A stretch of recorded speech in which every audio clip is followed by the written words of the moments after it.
The 5 levels of the Underworld on today's Oblyron Spirituality.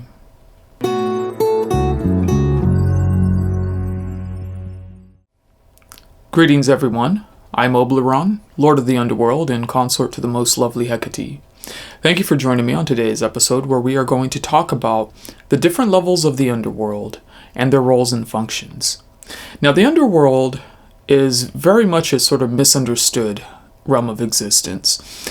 It is, from a human perspective, the unconscious mind which comes to speak to us. It is the mind of the shadow, and it represents those areas which we have either not come to grips with, or those areas within our psyche that we have repressed. Now, Carl Jung has done a lot of work on the shadow, and obviously has many books written about it and a wealth of information. So I encourage anyone to study his works if you really want to dive into the details of a lot of this kind of stuff. So based off of those types of works, from a spiritual perspective, when we look at the underworld, we have to look at all of these demons and figures of the shadow as being repressed parts of our own consciousness. And when we approach it with that kind of attitude and with that kind of perspective, it's a lot easier to get rid of the separation between what we define as good or evil. We can look at the demons or the Goetia, again, all the beings of shadow, as serving a function. And I know, maybe a lot of people will probably say, well, what about evil? What about people who commit evil, heinous acts? Because there's a lot of that in the world too. And yeah, we'll get to that in one of the last layers of the underworld. So we're going to start with the upper layers of the underworld and journey down to the last layers of the underworld. And as we venture farther, we're going to discover that it's only in the lower levels where we find those beings that we call evil, or that we can label as evil. So the uppermost layer of the underworld is intimately connected with the dream world. And in my opinion, that is probably one of the most beautiful realms in all of creation. It is a realm which is like you are walking on the beach during a full moon, or let's say exploring the mountains at nighttime on a fresh blanket of snow. It's that type of energy. It is very quiet, it is very serene, and like I said, in my opinion, it is very beautiful. In fact, in my life, when I've been in those types of circumstances, I didn't realize it at the time, but I felt a very strong pull to those two different scenarios. And later on, I would realize, well, it is because of my own underworld connections. So again, it's very intimately connected with the dream world. Chances are, when you dream, if you've had a dream at nighttime, it's a good possibility that you were skimming the upper layer of the underworld. I think another interesting fact within my own lifetime is that I've only ever had dreams of the nighttime, and I know now that it was this upper layer that I've always traveled to. I've never had a dream that took place during the daytime. It's always been at night. All my dreams have been very dark, and they were sort of, I guess you could say, lit by the moonlight, any of the light that was there. I don't know if anyone else has experienced that. If you have, please leave a comment. I would love to know if anyone has also experienced this as well.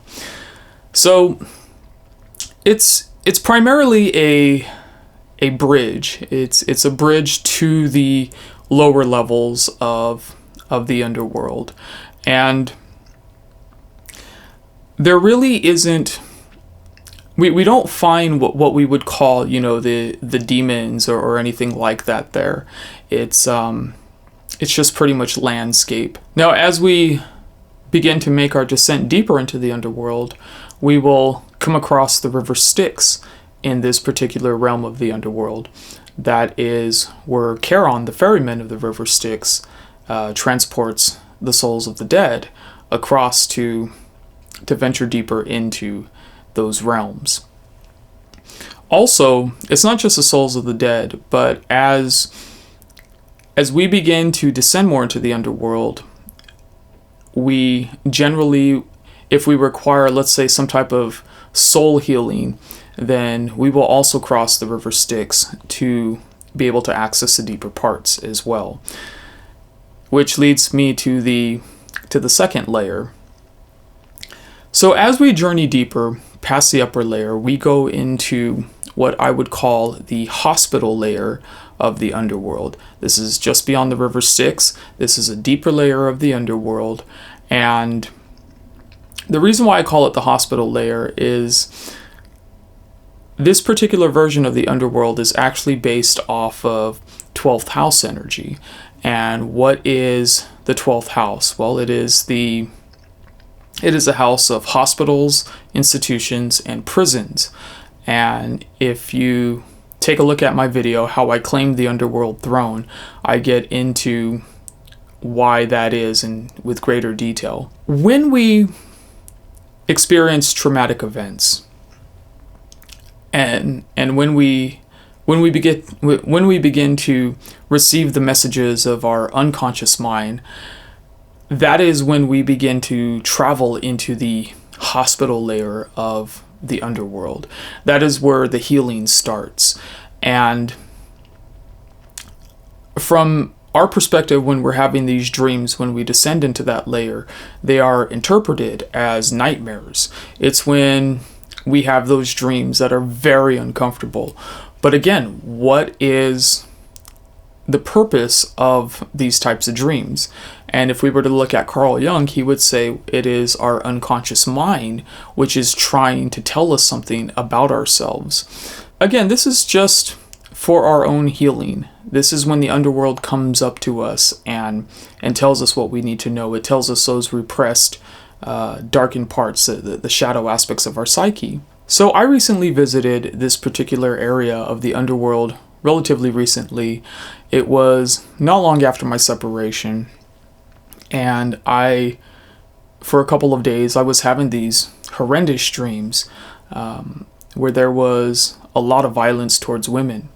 And it bothered me so much, I actually looked it up, and I realized, or as I was reading, whenever a man has those types of dreams, it is pretty much a way for the unconscious mind to reorganize how they view their relationships towards women. It is, let's say, especially after getting a divorce, your priorities definitely shift. So it's kind of like a destruction of the old ways of looking at how you see women. That's pretty much what your unconscious is trying to tell you. It's trying to restructure its relationship towards women, and in the process, you could be having some pretty graphic dreams.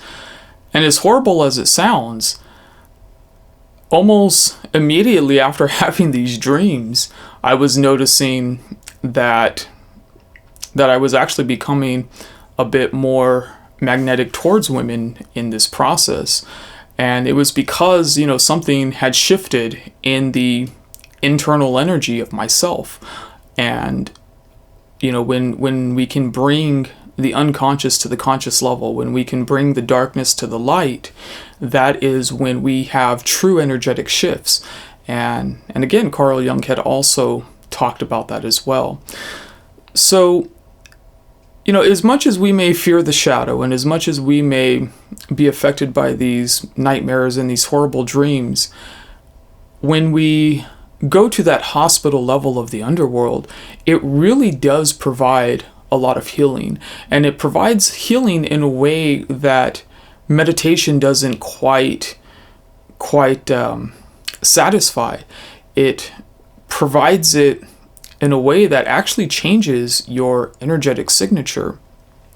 So when you get to the point where you're comfortable doing shadow work and you start to have these dreams which surface, understand that it's just a dream. It's not you. It's not what you would do in your conscious mind. it's basically the underworld speaking to you. It's what is lurking in your own shadows, and there is really nothing to fear from it. And when you do experience it, it makes your life better overall. Okay, so let's go to the next level of the underworld. This is the institution level of the underworld. This is lower than the hospital, and as the name implies, it would be like, let's say, a type of psych ward or a mental ward. It is the realm of the underworld where, let's say, after World War I, there were a lot of soldiers that had seen such atrocities that they termed a new condition for it. It was called shell shock. And these men, with what they experienced, they couldn't process their conscious life anymore. They basically became zombies. They pretty much went insane, for lack of a better word. And when these types of people go to sleep, that is where they go. They go to the deeper levels of the underworld for them to receive their treatment. Now, the difference between the institution and the hospital is that on the hospital level, we can still retain our sanity. We can still retain our consciousness. We're not far gone. But on the institutional level, that is when those types of people, or I should say those types of souls, cannot distinguish fantasy from reality anymore. And so they require a little bit more help. They require a little bit more work. And this is essentially where they go to be healed. Now, it doesn't mean that all of them are criminally insane, but sometimes, even when we do have these type of mental breakdowns, we could harm others. So whether or not they're completely benign or malignant, it doesn't matter. They all go to the institutional level of the underworld. Now, I personally have not researched much into the dreams of people with mental issues, but it would be interesting to dig into that a little bit more and seeing how much it may correlate to the institutional level of the underworld. I'd be very curious to hear what they would dream about. Because again, that's not my area of expertise. I just know that it exists, but I don't quite know what's in there. This particular level of the underworld is also where, let's say, the wayward spirits and the ghosts go. These are the spirits that are also lost in their own way.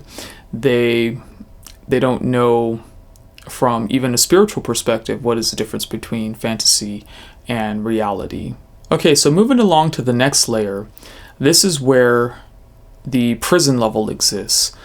And this is where we would have, let's say, the souls which would love to just make everyone's life miserable.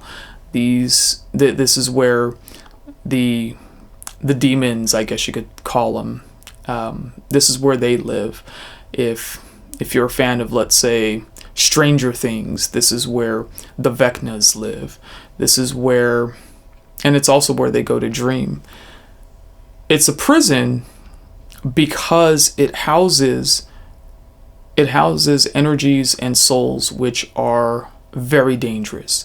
It houses destructive energy. Pretty much everything that we see on our movies, or even read in our books or whatnot, any of those arch villains that we see, that is where they go. That is where they go, and that is where they go to go dream. And again, to be able to have a prison means you also have to have prison guards. And this is where our most powerful demons reside. This is where the most powerful entities of the shadow reside, because it takes power to match that type of power. And it doesn't mean that the caretakers of the underworld prison are necessarily evil themselves. It's just the same way on this plane of existence. You know, when you have people work in a correctional facility, it doesn't necessarily mean that they're evil. They just have to look after people who we could label as evil, or people that we, you know, or I should say people that would cause harm to others.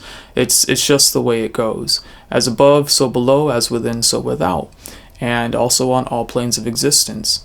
There are energies out there that are evil. There are energies out there that are destructive. And until the day comes where those particular souls have, let's say, seen the light, well, you're always going to need those countermeasures put in place to make sure that they don't escape, to make sure that they don't cause harm to the rest of creation or the rest of existence. It's also in this level where a lot of the most, let's say, heinous people that we know of on this plane of existence go dream. You know, the types of, let's say, like the Jim Joneses of the world, or the Richard Ramirez's of the world. And if you don't know who those guys are, look them up, and you'll see that, you know, they were some pretty horrible people. Again, those guys have to dream too, or at least when they were alive. Those guys dream too, and that is the level of the underworld that they go to.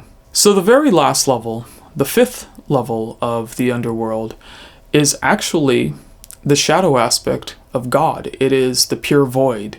It is the pure darkness. And a lot of people might be shocked that God is actually the lowest level of the underworld, but it's actually the truth. Just as we have God in the most high, we also have God in the most low. God is the Alpha, the Omega. It is the light and the darkness, and it is also polarity, the positive charge, the negative charge.